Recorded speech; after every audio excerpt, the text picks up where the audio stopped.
Hello, welcome back to some After Effects goodies. We're going to be looking at layers in a different aspect today, dealing with timing of the in and out points of a layer and how to manage that, as well as a way to have layers interact with each other through some opacity changes in blending modes. So I have a composition here with 4 layers. You can see all these different solids. They're just solids made here in After Effects. And my composition's 5 seconds long, and each layer is 5 seconds long. That is because when I bring in each layer from my layer new solid feature, they are acting or displaying themselves for the full 5 seconds of my composition because of my import settings from preferences. We talked about this in the first video briefly, but if you have your still footage under import set to length of composition, whenever you bring in a solid from that layer menu or bring in a JPEG or a piece of vector art from Illustrator, these sort of still image things, they can be the length of the composition, which is usually what I prefer, but I think it's kind of the better way to move through our work process. But also you could change it to be anything you want, frames, seconds, minutes. So like if you were doing some stop motion work or you did some sort of sequencing of different images, you could set it to a certain time that you would want. So I could have that be just 10 frames. Right now it's set for a second. So just to see what happens here, if I hit OK and I go to layer new solid, and I pick this purpley magenta, it brings my little square, and you can see that it only has 1 second of time that it will display itself on my timeline. So boop, now it's gone. So now you see me, now you don't. These are ins and outs. So it could be handy. I'm going to delete that. And I'm going to go back and just change my preferences to length of comp just so it doesn't screw me up down the road. So each layer has the ability to be trimmed into a shorter or longer length as long as it's a still image type of piece. A QuickTime movie can be shortened. You can choose just little pieces of it. You just can't extend it beyond its original native duration unless you get into time remapping or time stretching. Another day, another time. Another movie. So if I select my center orange square here, you can see that it's highlighted, it's selected. This is the layer, and it has like this ground beef texture. That's what I think of it. I can grab that layer and move it around, but it's taking the entire 5 seconds and shifting it this way or that way as I move it. It's not making it any shorter or longer, it's just moving it. Of course, it is gone until the playhead hits it and then it pops on. And this is sort of the practice that I want you guys to get used to, is understanding that layers can be absent from presenting themselves on stage until they're called for, which is when that endpoint comes in. You can also fake it with opacity changes and stuff like that, but this is critical to learn. So what is an endpoint and an outpoint? An endpoint is the beginning of that layer and the end of that layer. If you notice, my little cursor changes from an arrow to an east-west pointing arrow. That means that I can trim the front or the back of that layer to something that is more meaningful to me in my work. So what I would like to do is I'd like to go to frame 10, and I want to trim that to frame 10. If you hold down shift, it'll snap to wherever your playhead is. And then I'm going to go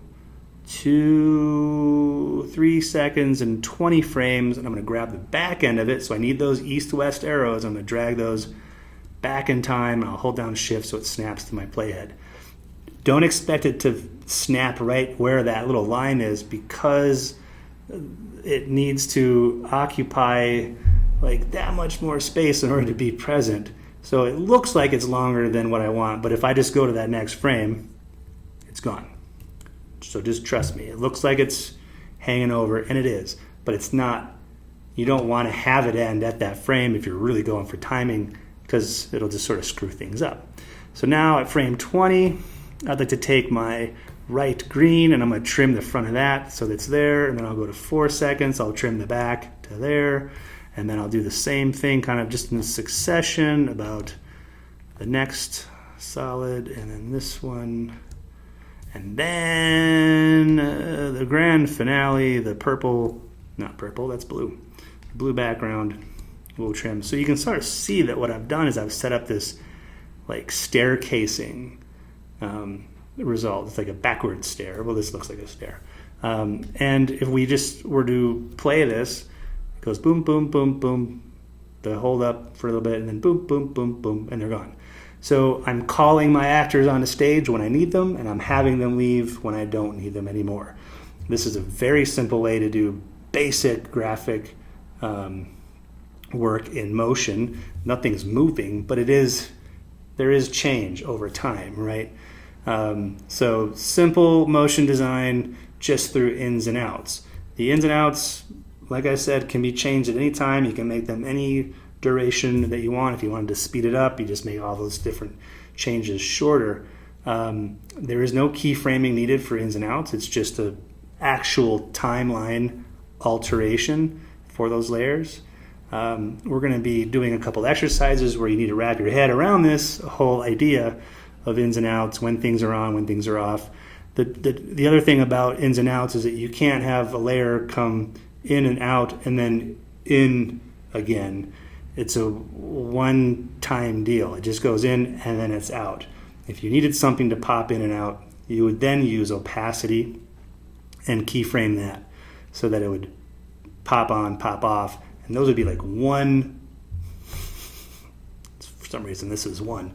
That'd be a one frame difference between those, where at this one frame, it's at 100%, and then the very next frame, it's at 0. So there's no time to see it dissolve or fade out. It just goes on, off. Tricky. I think we might actually get there in a video. So that is the ins and the outs. A couple of things to know about shortcuts on that. If I wanted to take all of my layers and have them all start at the same time, there's a shortcut for that, which is Option left bracket, and you can see how it just took all those front end endpoints and took it to wherever my playhead was. In this case, it was frame 0.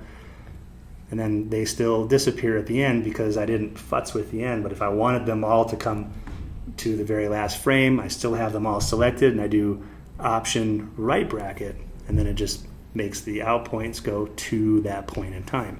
So that's also a very handy thing. All right, those are ins and outs. Now we're going to move on to blending modes. Modes are ways for layers to interact with layers below them. It only works from top down. And it takes color channels or light information and allows that to sort of integrate itself with whatever color or light information is below that layer. So I'm just going to start right off the bat by taking my center square, and I'm going to move it over so it overlaps these two, the blue and the green. And I need to look at my modes. You might not be seeing modes. So there's a handy little button at the very bottom of your timeline window that says toggle between switches and modes.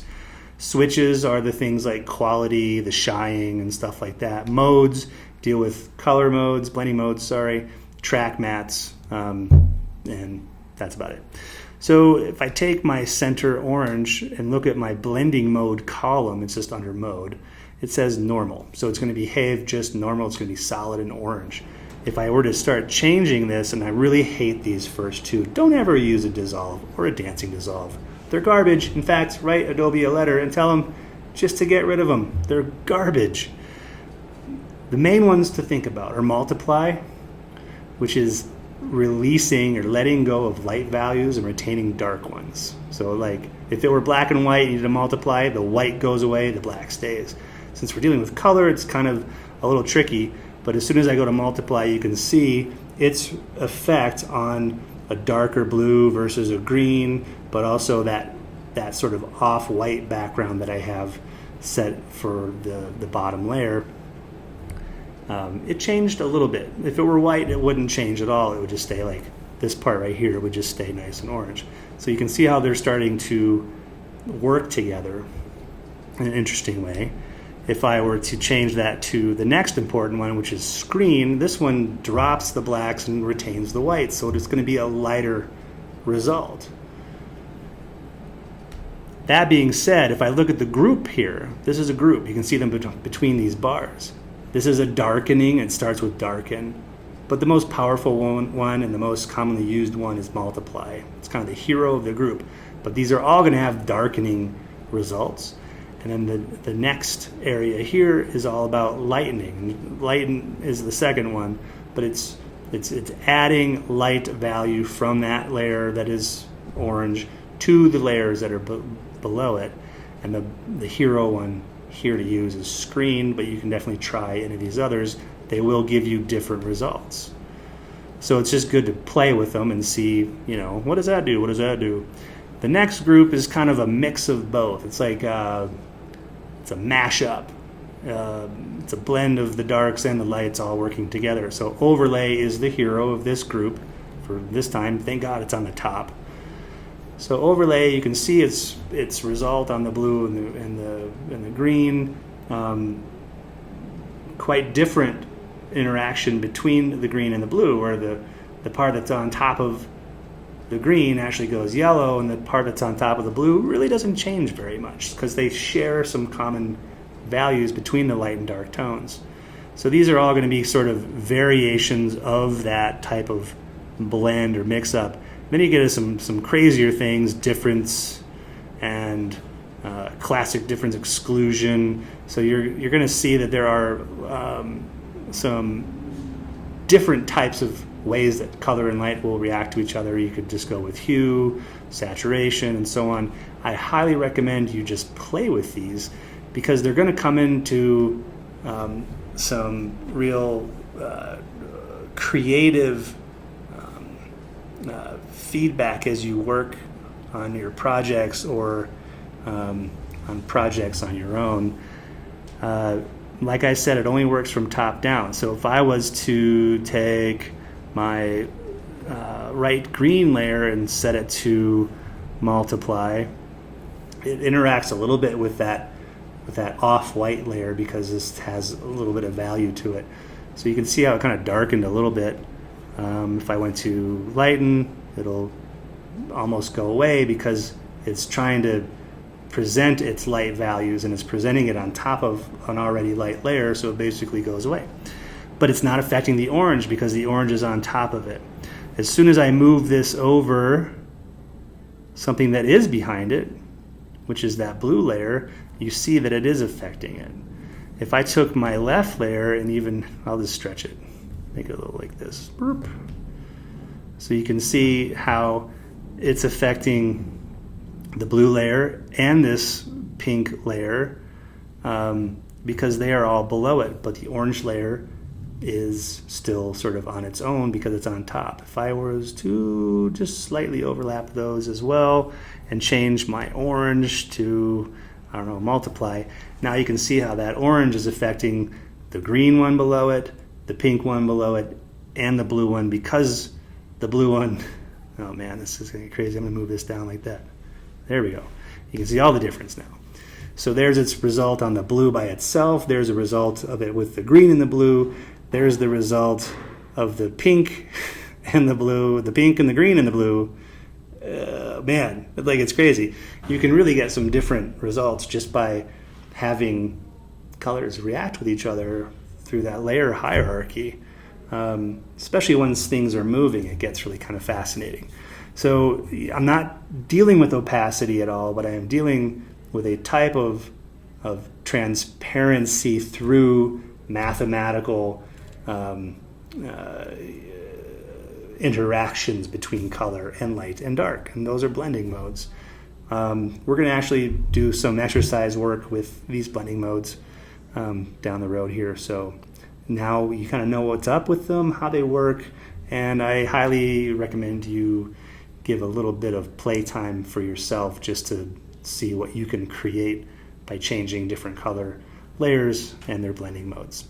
All right, thank you. We'll see you in the next video.